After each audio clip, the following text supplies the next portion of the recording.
Election جو ہے وہ کل ہی اپنے مقررہ وقت کے اوپر ہوں گے. انہوں نے کہا کہ جی over my dead body. M Q M یہاں سے اعلان کرتی ہے کہ جناب ہم اتحاد سے نکل رہے ہیں. وہاں پہ عارف الوی صاحب تیار بیٹھے ہوئے ہیں کہ جناب وہ شہباز شریف صاحب کو کہہ دیں کہ جی آپ لیں اعتماد کا ووٹ. آج خیبر پختونخوا کی اسمبلی بھی جو ہے وہ تحلیل کر دی جائے گی. عمران خان کو آخری وارننگ دی جاتی ہے. نواز شریف صاحب نے لندن سے واپسی کے اوپر وڈا جا نو کہتا ہے. رانا ثناء اللہ صاحب کو بلا لیا گیا ہے, آپ ذرا لندن آ جائیں. تو جب آپ کیمپیننگ موڈ میں جائیں گے تو نون لیگ نے بیچنا کیا جا کے.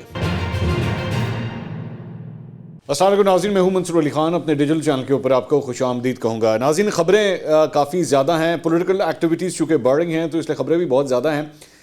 تیزی سے میں کوشش کروں گا ساری خبریں آپ کے ساتھ شیئر کریں. اس پہ کامنٹری بھی آبویسلی ساتھ ساتھ جاری رہے گی. سب سے پہلی خبر جو ہے وہ کراچی کی مقامی عدالت میں عامر لیاقت صاحب مرحوم جو ہیں, ان کی جو تیسری اور سابقہ اہلیہ ہیں دانیہ شاہ, ان کی درخواست سے ضمانت پر سماعت ہوئی ہے. اس میں وکلا کی جانب سے جو ہے دلائل دیے گئے اور اس کے بعد فیصلہ محفوظ کر لیا گیا. 18 جنوری کو یہ فیصلہ یعنی اگلے ہفتے جو ہے یہ سنایا جائے گا.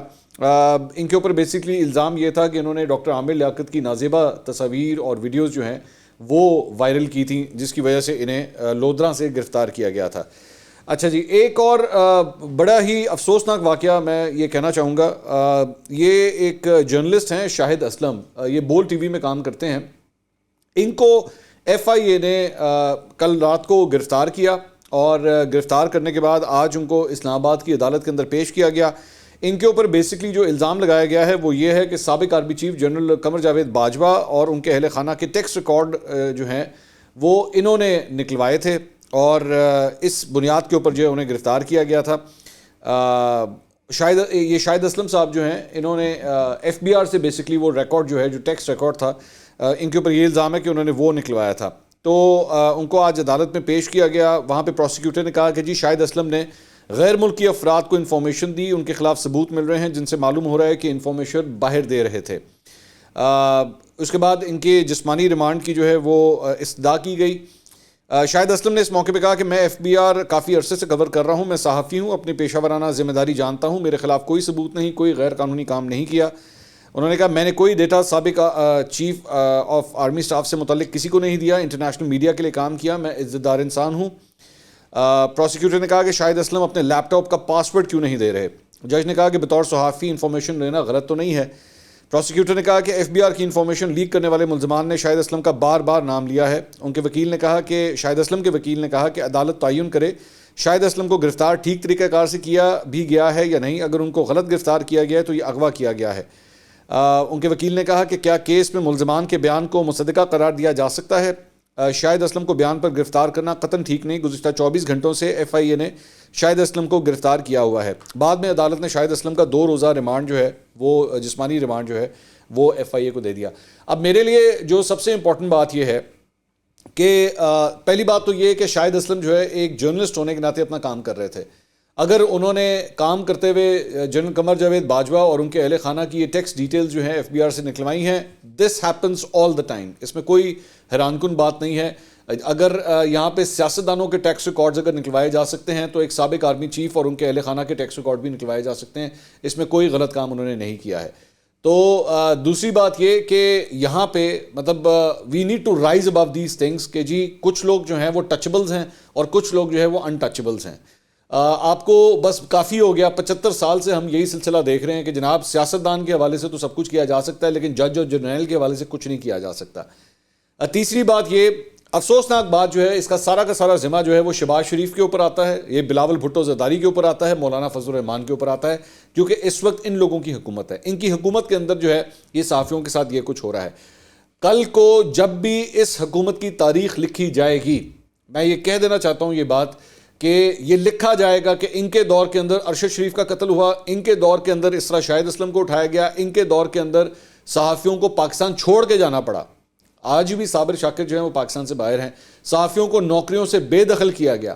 یہ سب کچھ شہباز شریف اور بلاول بھٹو کے دور کے اندر ہوا ہے. And history will write them with black birds. یہ یاد رکھا جائے گا یہ بات. تو عمران خان صاحب کے دور میں جب یہ سب کچھ ہوتا تھا, صحافیوں کے ساتھ یہ سب کچھ ہوتا تھا, ہم تب بھی آواز بلند کرتے تھے اور ہم آج بھی یہی کہیں گے. ٹھیک ہے, یہ ایک مطلب کوئی اچھا سائن نہیں جا رہا. جس طرح کل کو ماضی کے اندر عمران خان صاحب کو پریڈیٹر آف دا میڈیا کہا جاتا تھا, شہباز شریف صاحب کو بھی تاریخ جو ہے پریڈیٹر آف دا میڈیا کے طور پہ لکھے گی. اور میں جانتا ہوں کہ کل کو شہباز شریف صاحب کہیں گے جی وہ میرے تو ہاتھ میں نہیں تھا, جس طرح عمران خان کہتے ہیں نا آج کل کہ جی میرے ہاتھ میں نہیں تھا, میں نے تو کچھ نہیں کیا, میں نے تو صحافیوں کے ساتھ کچھ نہیں کیا. شہباز شریف صاحب بھی کل کو یہی کہیں گے. تو اگر آپ نے کچھ نہیں کیا نا تو اس کا مطلب ہے کہ آپ ایک بے اختیار کمزور وزیر اعظم ہیں. اس سے بہتر ہے کہ یہ کرسی چھوڑ ہی دیں آپ. عمران خان صاحب کو بھی اس وقت یہ کرسی چھوڑ دینی چاہیے تھی, اور اگر شہباز شریف صاحب کی نالج میں ہوتے ہوئے یہ سب کچھ ہو رہا ہے تو پھر ان کو بھی یہ کرسی چھوڑ دینی چاہیے. اٹ از ایبسلیوٹلی شیمفل جس طرح شاہد اسلم کے ساتھ جو کچھ بھی کیا گیا اور جس طرح ان کو اٹھایا گیا, اینڈ آئی ایبسلیوٹلی کنڈیم دس, یہ جو کچھ بھی ہوا ہے. بلکہ اس موقع کے اوپر صحافی ہیں ثاقب بشیر صاحب, یہ کورٹ رپورٹنگ کرتے ہیں, ایکسپریس سے ان کا تعلق ہے. انہوں نے ایکچولی شاہد اسلم کی ایک ویڈیو جو ہے وہ کی جب یہ عدالت سے نکل رہے تھے.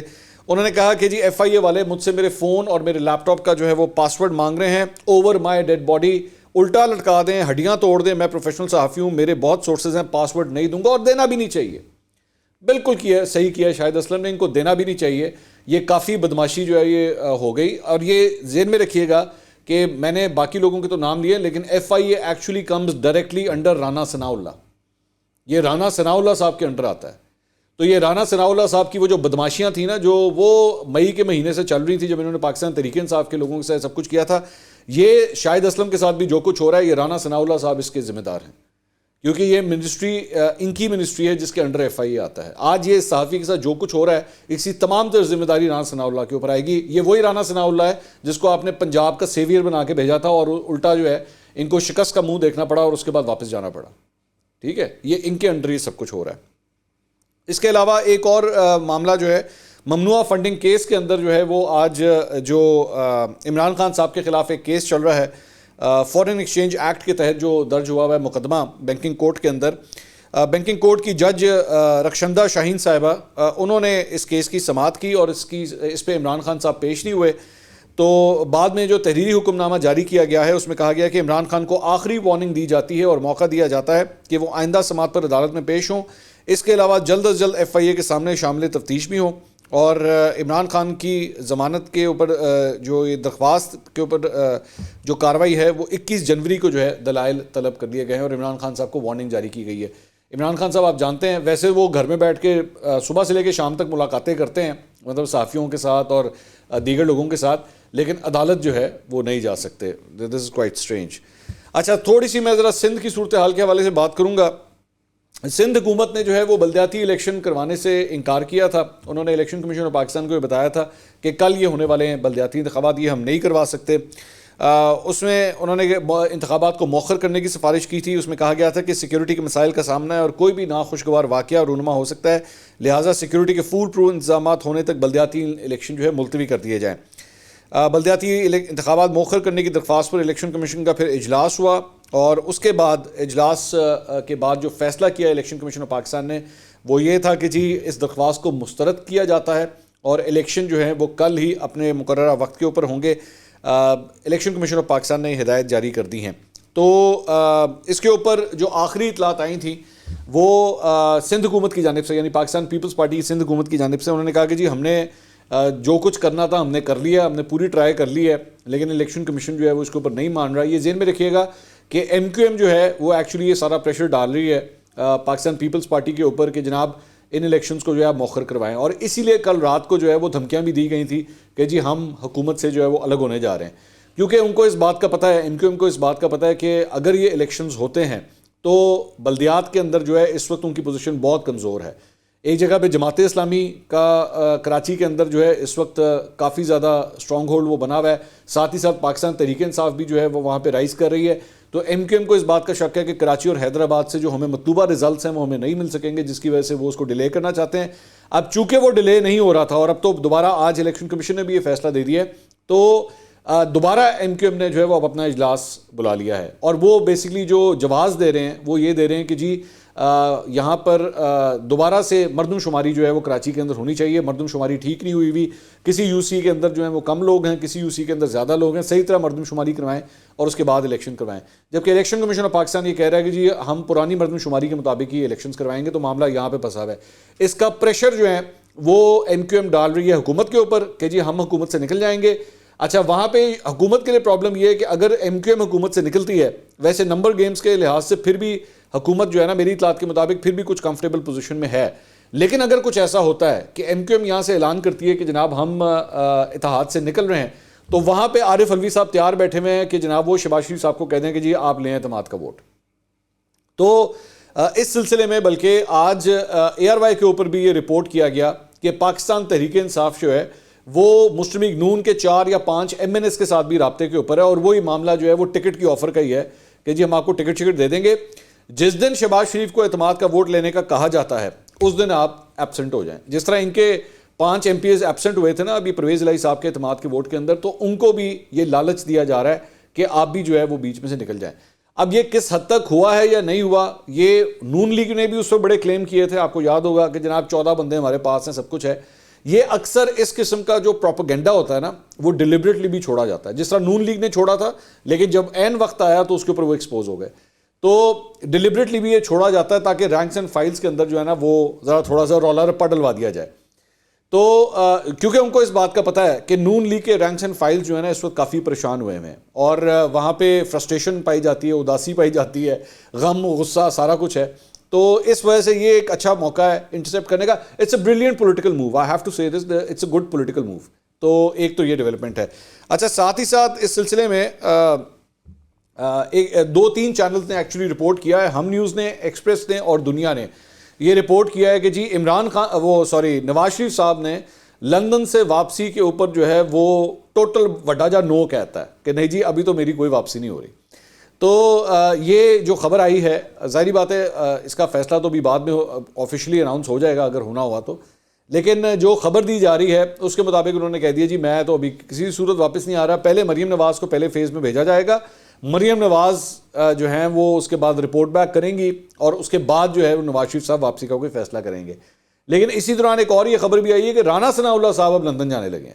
ٹھیک ہے، رانا ثناءاللہ صاحب کو بلا لیا گیا ہے کہ جی آپ ذرا لندن آ جائیں. اچھا، لندن جا کے رانا ثناءاللہ صاحب کیا کر لیں گے، میں کچھ زیادہ ان سے پر امید نہیں ہوں. میں اگر ویسے پوری اس حکومت کے اندر اگر کسی شخص کے بارے میں سمجھتا ہوں نا، آئی کنسیڈر ہم very very highly over rated. بلکہ مجھے تو اس بات کا بھی شک پڑتا ہے کہ اگلے جب الیکشن ہوں گے نا فیصل آباد سے، تو آئی ڈونٹ تھنک کہ رانا ثناءاللہ صاحب اپنی سیٹ نکال سکیں گے، کیونکہ ان کے اگینسٹ اتنا زیادہ جو ہے وہاں پہ وینم پایا جاتا ہے فیصل آباد کے اندر. تو مشکل ہی لگتا ہے کہ وہ اپنی سیٹ جو ہے وہ نکال پائیں. Let's see. البتہ مطلب اس وقت نواز شریف اور مریم نواز ان کے اوپر بہت ڈپینڈ کرتے ہیں، بہت زیادہ ڈپینڈ کرتے ہیں. مطلب وہ جسے کہتے ہیں گو ٹو مین، تو وہ رانا ثناءاللہ جو ہے نا وہ اس وقت ان کے دونوں باپ بیٹی کے گو ٹو مین جو ہے نا وہ رانا ثناءاللہ بنے ہوئے. اچھا، کل رات کو ایک اور ڈیولپمنٹ یہ ہوئی کہ اسپیکر پنجاب اسمبلی سبطین خان صاحب جو ہیں وہ شہزاد اقبال صاحب کے شو کے اندر آئے اور وہاں پہ انہوں نے کہا کہ جی پنجاب اسمبلی کی تحلیل جو ہے نا اس کو روکا جا سکتا ہے اگر گورنر یا وفاق جو ہے وہ ہمیں الیکشن کی ڈیٹ دے دے، تو پھر ہم اس تحلیل کو روک بھی سکتے ہیں. یہ ذہن میں رکھیے گا کہ پنجاب اسمبلی ایکسپیکٹ کیا جا رہا ہے، ہو سکتا ہے بلکہ جب آپ آئی ڈونٹ نو یہ ویڈیو آپ کب دیکھتے ہیں، بلکہ ہو سکتا ہے تب تک پنجاب کی اسمبلی تحلیل ہو جائے. آج کے بارے میں مختلف حلقوں میں جو میری جن سے بات ہوئی ہے وہ یہی کہہ رہے ہیں کہ آج جو ہے یہ اسمبلی تحلیل ہو جائے گی. تو رات کو 10-11 بجے تک کا ٹائم ہے، اگر تب تک نہ ہوا تو آٹومیٹکلی ویسے ہی اسمبلی تحلیل ہو جائے گی. تو ساتھ ہی ساتھ جو وزیر اعلیٰ خیبر پختونخوا ہیں محمود خان صاحب، انہوں نے بھی باقاعدہ طور پہ اعلان کیا ہے کہ آج خیبر پختونخوا کی اسمبلی بھی جو ہے وہ تحلیل کر دی جائے گی. تو رات تک جو ہے وہ پنجاب اسمبلی کا یہ ہوگا. تو ساتھ ہی جس طرح عمران خان صاحب نے کہا تھا کہ جب پنجاب کا ہو جائے گا تو ساتھ ہی خیبر پختونخوا اسمبلی بھی جو ہے تحلیل کر دی جائے گی. وہ اس سلسلے میں باقاعدہ ایک سمری جو ہے وہ بھیجیں گے ٹو گورنر کے پی، اور گورنر کے پی کے پاس بھی اسی طرح 2 دن ہوں گے، اگر وہ کرتے ہیں تو ٹھیک ہے، ورنہ وہ اسمبلی بھی جو ہے وہ تحلیل ہو جائے گی. تو یہ جو آفر البتہ کی تھی سبطین خان صاحب نے، رانا ثناءاللہ صاحب نے اس کے اوپر جو ہے وہ کامنٹری کی ہے اور انہوں نے کہا ہے کہ جی اب ہمیں کوئی فرق نہیں پڑتا، ہماری نظر میں اسمبلیاں تحلیل ہو گئی ہیں، سر ٹوٹ چکی ہے، ساڑھے ٹوٹ چکی ہے تو اب اس کو جوڑنے کا کوئی فائدہ نہیں ہے.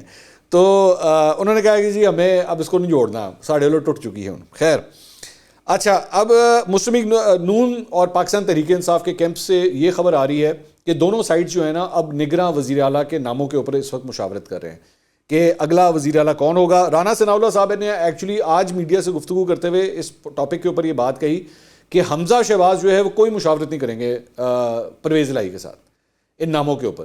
ورنہ ایک جمہوری حسن تو یہ ہوتا ہے کہ بہتر ہوتا ہے کہ چیف منسٹر اور اپوزیشن لیڈر اکٹھے بیٹھ کے ڈسکس کر لیں اور معاملے کو جو ہے ریزالو کر لیں. رانا ثناء اللہ صاحب نے کہا ہے کہ جی حمزہ شہباز جو ہے نا وہ کسی صورت جو ہے مشاورت نہیں کریں گے. اچھا میرے ذہن میں ہے کہ رانا صاحب انہوں نے پہلے واپس تو لے کے آؤ پہلے ان کو لے کر تو آئیں, اس کے بعد یہ فیصلہ کر لیجیے گا کہ انہوں نے ملنا ہے کہ نہیں ملنا. وہ پرویز الہی سے تو بعد میں جا کے ملیں گے, پہلے ان سے کہ نون لیگ کے لوگوں سے تو مل لیں. نون لیگ کے اپنے منسٹرز, اپنے M N As, M P As ان کی راہ تک کریں, کتنے ہوئے حمزہ لے ہو, ابھی تو آپ نے ان کا مکھڑا نہیں دکھایا ہے ان کو آگے, تو پرویز الہی سے ملنا تو خیر بہت دور کی بات ہے. اچھا جی, اس کے علاوہ ایک آرٹیکل آیا ہوا ہے پرویز بشیر صاحب کا. یہ پرویز بشیر صاحب جنگ کے اندر لکھتے ہیں, ویری سینئر جرنلسٹ, بڑی دیر سے 80s 90s سے جو ہے یہ پاکستان کی پالیٹکس کو کور کر رہے ہیں. زیادہ لوگ ان سے واقف کار نہیں ہیں, لیکن اوبیسلی ہمارے فیلڈ کے سینئر ہیں تو میں ان کو جانتا ہوں. میں ان کا ایک کالم پڑھ رہا تھا, انہوں نے ایکچولی ایک بڑی انٹرسٹنگ بات جو ہے وہ لکھی ہے. وہ یہ ہے کہ جی now the election campaign is about to start, campaigning mode کے اندر اب آپ آنے لگے ہیں. اوبیسلی یہ آج رات تک جب یہ سب کچھ پروسیس کمپلیٹ ہو جائے گا تو پھر آپ کیمپیننگ موڈ میں آ رہے ہیں. تو جب آپ کیمپیننگ موڈ میں جائیں گے تو نون لیگ نے بیچنا کیا کیا بیچیں گے جا کے؟ یہ مریم نواز جب جائیں گی جلسے کریں گی, وہ ایک تو ویسے ہی اگر آپ ان کا ٹیلی اٹھا کے دیکھیں compare with Imran Khan, 10 April سے لے کر اب تک عمران خان صاحب 60 جلسے کر چکے ہیں, تو مسلم لیگ نون 7 جلسے نہیں کر سکی ہے. وہ 60 کر چکے ہیں, یہ 7 بھی نہیں کر سکی ہیں ابھی تک. تو it's a long way to go. لیکن اب جب آپ جائیں گے آپ بیچیں گے کیا جا کے؟ کیونکہ پہلے جب مریم نواز جلسے کرتی تھیں اور کہا جاتا تھا کراؤڈ پلر ہے, وہ کراؤڈ پلر کے اندر ایک بہت بڑی وجہ یہ تھی کہ آپ کے پاس ووٹ کو عزت دو کا بیانیہ تھا, آپ کے پاس اینٹی اسٹیبلشمنٹ ایک بیانیہ تھا, وہ 5 جج, یہ 2 نام, اور وہ جو تھا کیا نام ہے خلائی مخلوق, مطلب یہ اس طرح کا سودا تھا آپ کے پاس بیچنے کے لیے. اب تو آپ نے اس کو بیٹھ کے مطلب پیک کر کے گڑے میں ڈال دیا نا آپ نے اس کو. اب تو ووٹ کو عزت دو تو ختم ہو گیا آپ نے, کیونکہ جس طرح آپ نے اسٹیبلشمنٹ کے ساتھ ہاتھ ملایا اور اس کے بعد ان کی تھپکی کے ساتھ آپ گورنمنٹ میں آئے, تو اب آپ نے بیچنا کیا بیچیں گے باپ جا کے؟ تو یہ ایک بڑا پرٹیننٹ سوال ہے جو خود اس وقت نون لیگ کے مختلف سرکلز کے اندر کیا جا رہا ہے کہ بھائی کی بیچنا سی ہے. تو یہ دیکھتے ہیں کہ جب واپس آئیں گی مریم نواز تو اس کے بعد وہ کیا وہ مطلب جو کہتے ہیں نا کیڑی گدڑ سنگھی جڑی ہے تسی کڈو گے, تو دیکھ لیتے ہیں, اس کا بھی انتظار کرتے ہیں. اچھا, اس کے علاوہ بلاول بھٹو زرداری صاحب نے کل رات کو ایک انٹرویو دیا آج ٹی وی کے اوپر, تو انہوں نے 2-4 کچھ امپورٹنٹ چیزیں کی ہیں, ذرا میں وہ بھی آپ کے ساتھ شیئر کرنا چاہوں گا. ایک تو انہوں نے کہا کہ عمران خان صاحب نے یہ جو کہا کہ جی یہ سارے کے سارے بھیک مانگنے گئے ہوئے تھے, تو انہوں نے کہا کہ عمران خان صاحب کی تو اپنی خارجہ پالیسی جو ہے وہ صرف بھیک مانگنا تھا. انہوں نے کہا جنیوا کانفرنس میں پاکستان کی مدد پر انہیں اعتراض تھا, تو عمران خان نے تیمور جھگڑا کو ہمارے ساتھ کیوں بھیجا اور ان کو کیوں نہیں روکا انہوں نے. یہ حقیقت ہے کہ خیبر پختونخوا کے جو فائنانس منسٹر ہیں جن کا تعلق پی ٹی آئی سے ہے, وہ اس پورے ڈیلیگیشن کے ساتھ گئے ہوئے تھے وہاں پہ. تو انہوں نے کہا اور اگر وہ بھیک تھی جو ہم مانگ رہے تھے تو تیمور جھگڑا نے تو پریزنٹیشن میں عمران خان کی تصویر لگا کر بھیک مانگی ہے. پھر تو یہ بھی حقیقت ہے کہ عمران خان صاحب کی تصویر واقعی پریزنٹیشن کے اندر لگی ہوئی تھی. سو میں نے پہلے بھی ایکچولی اس کے اوپر یہ کامنٹ کیا تھا, یہ بڑی ایک نا لو قسم کی بات ہوتی ہے کمنگ فرام اینی سائڈ, چاہے وہ عمران خان کی سائڈ سے ہے یا دوسری سائڈ سے ہے, اور جی بھیک مانگنے گئے. اور یار وہ آپ کے پاس اگر کوئی اور فارمولا ہے تو بھائی آپ بتا دیں. مطلب آپ اتنے بڑے میتھمیٹیشین ہیں یا اتنے بڑے اکانومسٹ ہیں, تو بھائی میں آپ کوئی طریقہ کار بتا دیں کہ اگر جا کے باہر سے یہ امداد نہیں مانگنی یا پیسے نہیں مانگنے تو پھر اور کی کرنا ہے. جائیں جا کے پھر کہیں عوام کو جناب کڈو ٹیکس کڈو, لائیں نکلوائیں جا کے سب سے جا کے. یہ ویسے تو 11 کروڑ پاکستانی جو ہے وہ ووٹرز ہیں پاکستان کے اندر, ان 11 کروڑ کو کہیں بھائی جان ٹیکس بھی تو دینا شروع کریں نا. میں نے شاید ایک دفعہ اپنے کسی ویلاگ کے اندر بات کی تھی کہ اور یہ this will be a very unpopular opinion جو میں آپ کے ساتھ شیئر کرنے لگا ہوں. کتنا زبردست ہو اگر پاکستان کے اندر ایکچولی آپ یہ رول لے آئیں کہ ووٹ وہی ڈال سکتا ہوگا جو ٹیکس دے گا, جو انکم ٹیکس ریٹرن اپنی فائل کرے گا نا, ووٹ ڈالنے کا حق بھی صرف اس کے پاس ہوگا. آپ کو پتا ہے جب آپ اپنی انکم ٹیکس ریٹرن فائل کرتے ہیں, یہ بہت سے لوگ شاید نہ جانتے ہوں, آپ جب اپنی انکم ٹیکس ریٹرن ایک فائل کرتے ہیں نا, تو انکم ٹیکس فائلرز کی ایک لسٹ کے اندر آٹومیٹکلی آپ کا نام چلا جاتا ہے, اور اس لسٹ کی بنیاد کے اوپر وہ ساری ڈیٹیلز آپ کے بینکوں کے اندر چلی جاتی ہے آٹومیٹکلی.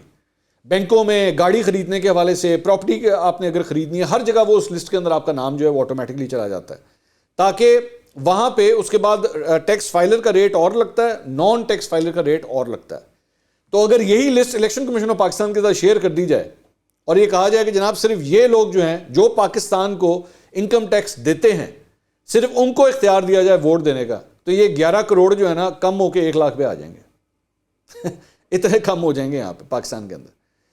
کیونکہ اگر آپ اس ملک کو پیسے نہیں دینا چاہ رہے, اپنی جیب سے آپ ان کو نکال کے ٹیکس دینا ہی نہیں چاہ رہے, تو پھر آپ کا ووٹ دینے کا حق بھی نہیں ہونا چاہیے. میری ایک رائے ہے, آبویسلی اس پہ ڈیبیٹ ہو سکتی ہے, ضروری نہیں ہے کہ یہ پہلی بات تو امپلیمنٹ ہو نہیں سکتی میں جانتا ہوں, بٹ دل میرا بڑا کرتا ہے کہ اسی طرح ہی ہونا چاہیے, تاکہ یہ جو ہر کوئی آپ اٹھا کے دیکھیں نا, مطلب ایڈے وڈے مامے بنے ہوں گے پورے ملک کے, یہ ہو جانا چاہیے, وہ ہو جانا چاہیے, یہ چور ہے, وہ ڈاکو ہے, وہ لٹیرا ہے, وہ گھڑی چوری کر کے لے گیا, اس نے فلیٹ بنا لیے, پائن تسی کتنا ٹیکس دیتے ہو, میں نے تو ٹیکس نہیں دیا آج تک. اللہ بس گلاں تسی سن لو, گلاں تسی سنو, ماسٹر ہے گلاں کرن دے. خیر آگے چلیں. اس کے بعد جی ذوالفقار مرزا صاحب نے جناب کوئی گفتگو کی ہے. وہ ذوالفقار مرزا صاحب جو پاکستان پیپلز پارٹی کے دور میں ہوا کرتے تھے, اس کے بعد جی ڈی اے کے اندر چلے گئے تھے یہ, اور ان کی جو اہلیہ ہیں یہ جی ڈی اے میں چلے گئے تھے. انہوں نے کہا ہے کہ جی آصف علی زرداری سے دوبارہ بھی دوستی ہو سکتی ہے, لیکن اس میں ایک لیکن بھی ہے. انہوں نے کہا بدین میں بٹھائے ہوئے چوروں سے نہیں ہو سکتی. بدین میں بیسکلی جو ان کے اوپوننٹس ہیں وہ پیپلز پارٹی کے کیمپ کے اندر اس وقت گئے ہوئے ہیں, تو انہوں نے کہا کہ جی ان کے ساتھ نہیں ہو سکتی لیکن آصف زرداری سے ہو سکتی ہے. بڑا آپس میں شوگر مل کا معاملہ تھا, آپس میں دونوں کا بڑی دوستی تھی. پھر ایم کیو ایم کے ساتھ جو اتحاد تھا اس کی وجہ سے بھی جو ہے وہ آپس میں تعلقات کافی خراب ہو گئے تھے. تو اور اس کے بعد الٹیمیٹلی انہوں نے پوری ایک پریس کانفرنس کی تھی, بڑے الزامات لگائے تھے آصف علی زرداری کے اوپر. تو آپس میں وہ جیسے کہتے ہیں نا, اب it was a very bad divorce, اگلی ڈائیورس آپس میں ہوئی تھی. تو بڑے سالوں کے بعد جو ہے انہوں نے دوبارہ یہ بات کہی ہے. تو خیر وہ جو ہواؤں کے رخ ہے نا, ہواؤں کے رخ بھی آج کل ذرا پیپلز پارٹی کی طرف چل رہے ہیں. تو ذوالفقار مرزا کے دل میں جو ہے وہ دوستی کی امنگ جاگنا کوئی حیران کن بات نہیں ہے میری نظر میں. بلوچستان کے اندر یہ ہوائیں تو بہت تیز چل رہی ہیں آج کل ویسی پیپلز پارٹی کے حق میں. اب تک کے لیے اتنا ہی, اگلی ویڈیو میں دوبارہ ملاقات ہوگی. اللہ حافظ.